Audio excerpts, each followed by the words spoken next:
should have been put in a Cuisinart and turned on hot. Whether you love or hate Martha Stewart, you can't deny how influential she's been on culture, particularly when it comes to women's roles and perceptions of themselves, and also the emergence of the idea of a lifestyle brand. In today's video, I want to share my reaction to the recent Netflix documentary, Martha. Hey, I'm Amy, and I love reading, reality TV, and running. I'm the mom to 2 daughters with a 5-year age gap, and who come from 2 different cultures. And I'm Zoe. Cooking, baking, gardening, and shopping are the things I like to do during my spare time. I have a son and a daughter with a 5-year age gap who also come from 2 different cultures. So one thing that jumps out right away to me about this documentary is that the ability to have a highly curated lifestyle The original influencer is Martha. The hardest thing is generally a sign of privilege.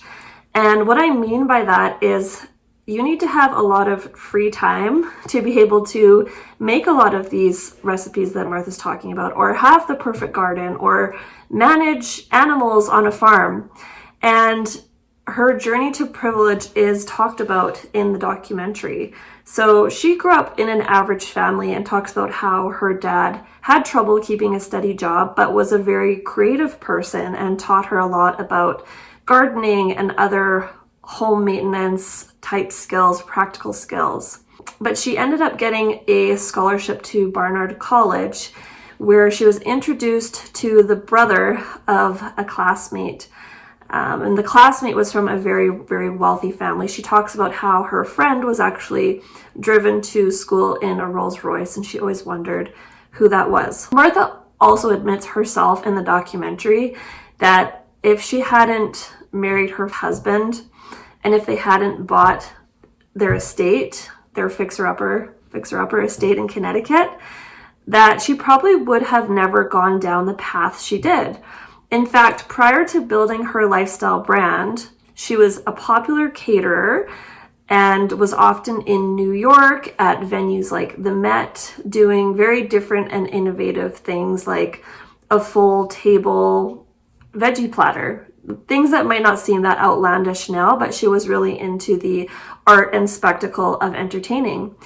And even prior to that, she was a stockbroker. She was one of the first female stockbrokers on Wall Street. So it's pretty clear that Martha always had a lot of grit and a lot of drive.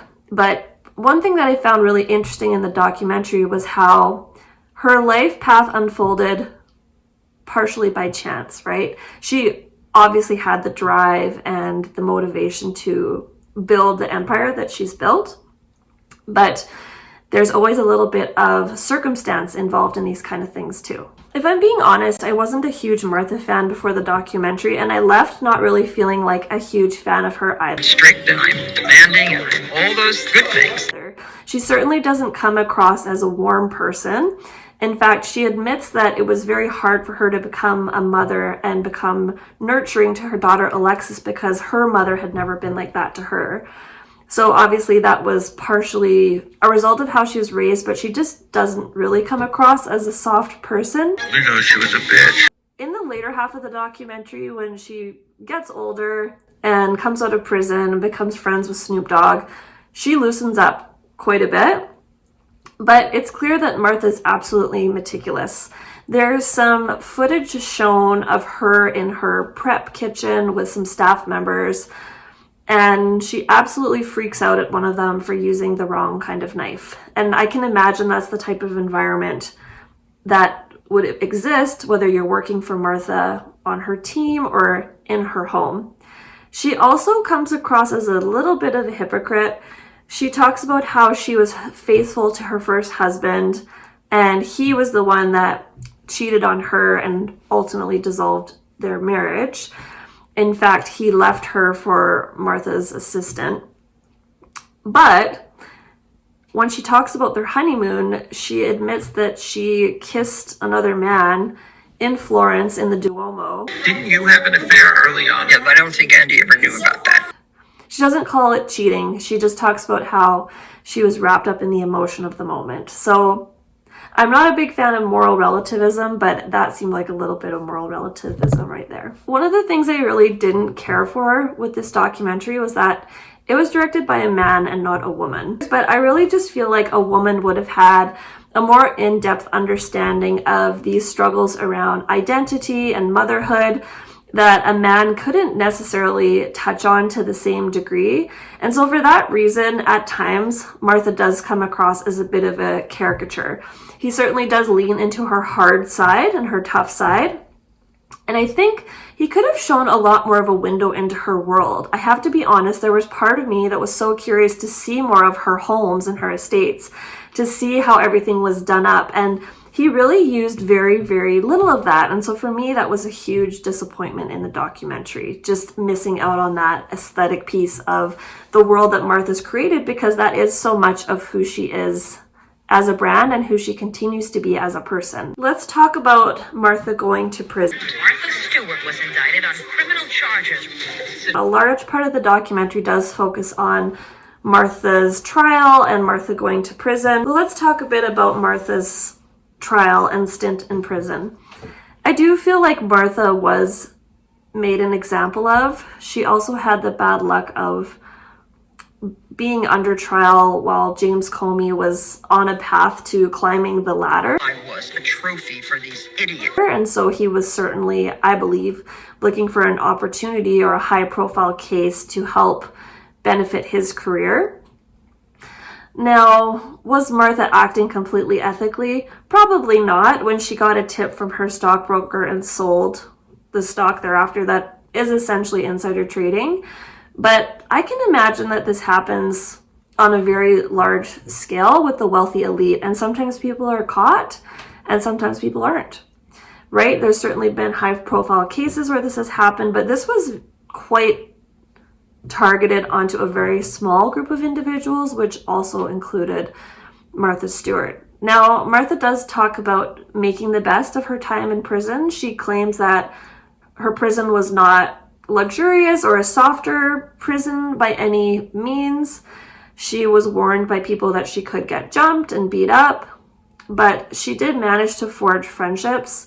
There was a woman who worked in the jail garden as a hobby, and Martha befriended her and even gave her one of her books.